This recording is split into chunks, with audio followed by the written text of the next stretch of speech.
Friends, fans, and family, welcome back to our channel. I'm your host, Finia Thomas, and today we're going to be talking to the cast of the Sundance Film Festival's feature film, R#J, Romeo and Juliet. So sit back, relax, and get ready to be entertained.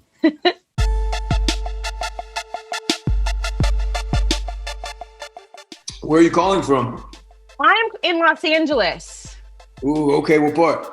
I'm in the Valley, like Sherman Oaks. Where are you?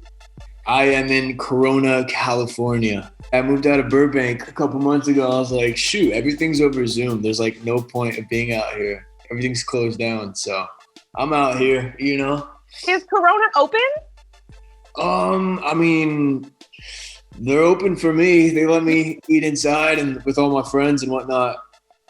But we wear our masks, you know, and we stay pretty, you know, within our group. You know, we're not out doing crazy stuff that I can say online. Yeah. See, I look a little crazy, you know. That's okay. That's okay. See, that's better. That's already better. Trust me. Girls know hat tricks. We know. Let's do it. I'm feeling a little camera shy now. I didn't do my, you know what I mean? I'm not looking as good as you over here.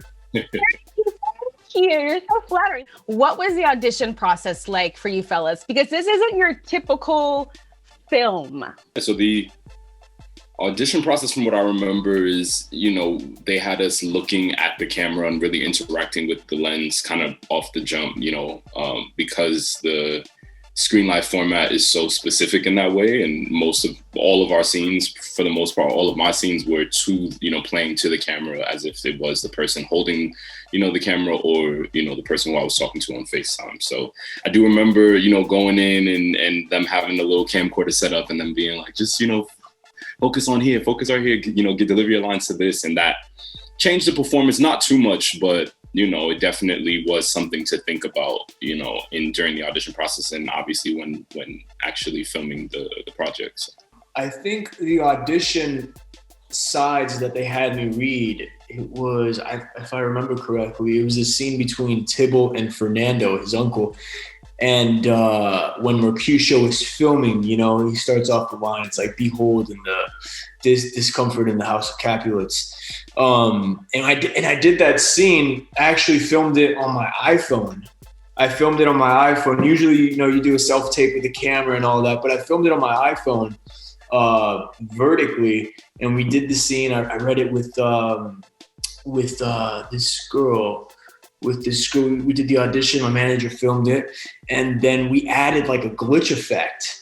On this Instagram app called InShot, and it actually made it look really to the style of the film, which is why I think, you know, we got the job, but it, you know, it corresponded well with Carey's vision of it. So I'm very thankful we added that little effect. You guys are teenagers delivering these like LQs.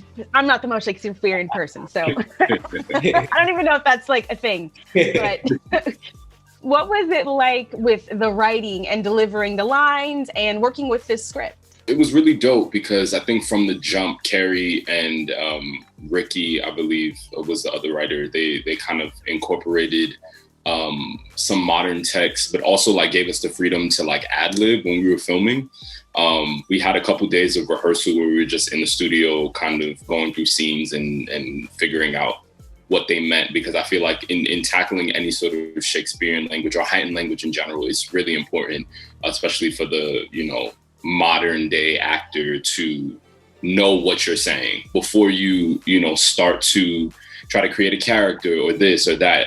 Just like any other script, you kind of have to find the bare bones of it and like what it actually means. And then from there, you can kind of add on and start to create who this character is and what kind of things, you know, you want to improvise with. You know, those improvisations only happen because we had spent so much time with the original text. And then from there, it was like, all right, cool. Like once the camera started rolling, just like things would pop up and things would be said and lines would be thrown out. And then we really started to play. So yeah, that definitely helped with tackling the Shakespearean language for sure. Working with such a talented and great director like Carey, working with him, he gives you that freedom to really explore the character, like Siddiq said, to ad libs. You know, I was adding some ad libs in Spanish because I wanted to give Tibble the, you know, Latino flavor, hablando en español y haciendo esto and doing that, you know, and really throwing in some phrases in there in Spanish to make the audience really relate to it.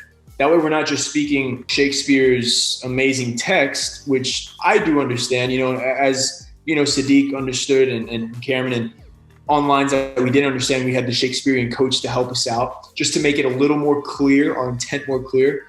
You know, they teach you this stuff in since the beginning of acting class, like acting 101. It's like, it's not the words that matter. It's the behavior. It's the intent. It's, you know, your motives. And that's what we really see. You know, at the end of the day, it's not what you say. It's rather how you say it. Let's talk about your characters. So I play Tibble, Prince of Cats from Shakespeare. And, you know, Tibble's got that flame. He's got that explosiveness. He's got that fury in him. For, you know, not no reason. If you watch the film, obviously there's the, you know, whole background with the parents, and you know, that obviously has some mental effect on any child. It would have that mental effect, and that really stirs things up between his emotions, between the Capulets and the Montagues. So you'll see that carry the film throughout, and you know, he gets himself into some trouble. He's a badass. Like, I think that, you know, as much as he is, you know, flamboyant in the way that he expresses himself, like, at the end of the day, he's one of the realest people you could have as a friend, because Romeo was talking this and doing this, and, you know, everybody else was like, yo, chill. But at the end of the day, like, Mercutio was the one who actually pulled up to fight Tibble and was like, yo, let them live, let them be happy, stop, you know, trying to hold on to shit from the past. Even in, like, some of the text messages, you can see when they were, like, getting ready to run off and stuff, like, Mercutio was like, you know, make sure you see me before you leave, and very supportive through the whole thing. So I think that, yeah, he definitely has some, like, pettiness and can kind of go back and forth because of I think it's like his age, you know, in the film, and also, you know, just like who he is, but also he definitely is a man of his word and is honorable. I think a very honorable character. And very unpredictable, which is my favorite type of, like, actors and characters to watch on the screen. You know, you never know the next move. You're like, I was so engaged in your performance, man. Thank you. Appreciate that, bro. Oh, I love co-star love. Staying on that, what did you fellas learn about one another while filming this? I learned that working on this film was really such a fast movie. You know, it was like a 4-week shoot, I believe.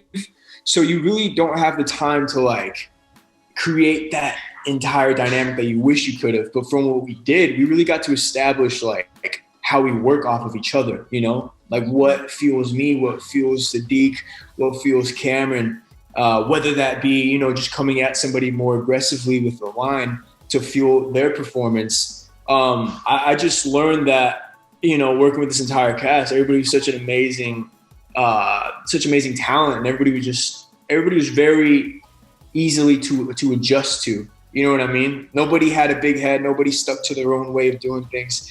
Everybody was really down to earth. So I would want to work with this amazing cast definitely again down the line for sure. I definitely agree. It was a very collaborative experience. You know, everybody was, like, super adaptable, and it was, like Diego said, it was a really fast shoot. Like, I think I had like 12 days on set or something like that. So it was very, like, you know, fast paced, and we had to kind of establish that common ground and that trust quickly, and then, you know, and then we can really create something fun. But I think we did that, and yeah, it was really fun to kind of work off of everybody's different energy and, you know, stuff like that, because that's what kept the story, you know, alive on our end, because there's so many other factors in this particular version of this story and the way that we're telling it that kind of also enhance our characters. You know, we could only control the things that we could control, which was, like, how we were responding in the room, in the moment.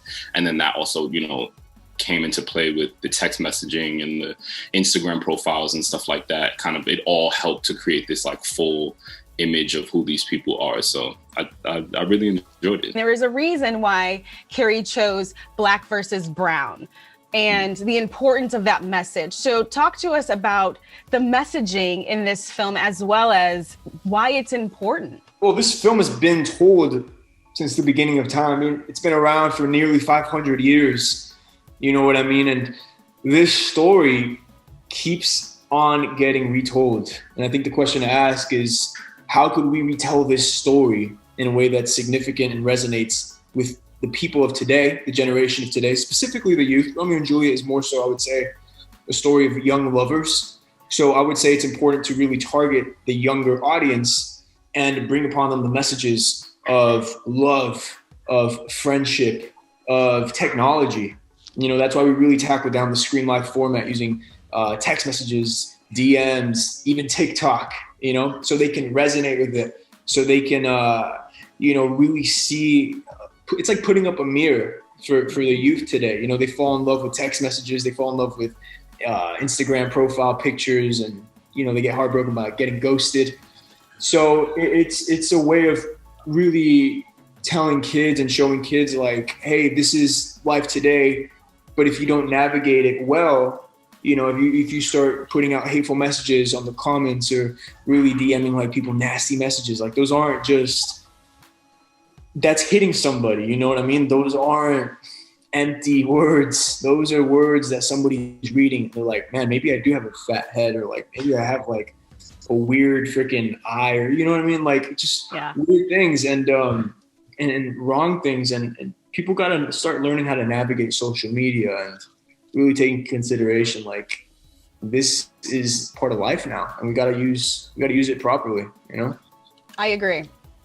I'm always proud to be in work with an ensemble that reflects me and my communities that I am a part of. You know, like, I'm a Black man. I am proud to be a Black man. Happy Black History Month. Also, you know what I'm saying? And I'm also Puerto Rican and grew up, you know, going to Puerto Rico with my abuela, and, you know, that's definitely a part of me too. So I think that's what was so cool, is that Mercutio is kind of in the middle. So I kind of had these like ties to everybody, but it still was reflected in a way that, it like, this type of stuff goes on in life. And I think, you know, we have seen so many movies and stories since the beginning of Hollywood that, you know, were exclusively white or had one or two, you know, Black characters or Latino characters. I also love that this is Black and Latino, you know, two very different cultures, because I think it's important to distinguish the two. You know, I think we live in a time now where, you know, a lot of people say like people of color, and it kind of groups us all in. And while we do have a commonality within that, because we are not white in America, which is a very particular experience, there are so many differences between, you know, Black and not even just Latino, like Puerto Ricans and Mexicans, and, you know, and also like African Americans that, you know, first gen versus Black Americans from New York versus, you know, it's just like, you get to really see the differences that exist within us all, because we are not a monolith. We are not a part of a monolith, like, as a Black person. Mercutio, I think, is a great, you know, example of how that is true, you know? So I think that that's really, really dope, and something that I'm really proud of with the film, is to be able to be a part of, you know, a film with an ensemble of people of color, Black people, Latino people, who come from different walks of life and get to bring themselves and their experiences to these characters to allow our world to come to life. Because we created this world of Verona, which is, you know, our place that we're asking the audience to kind of come with us on this journey in this place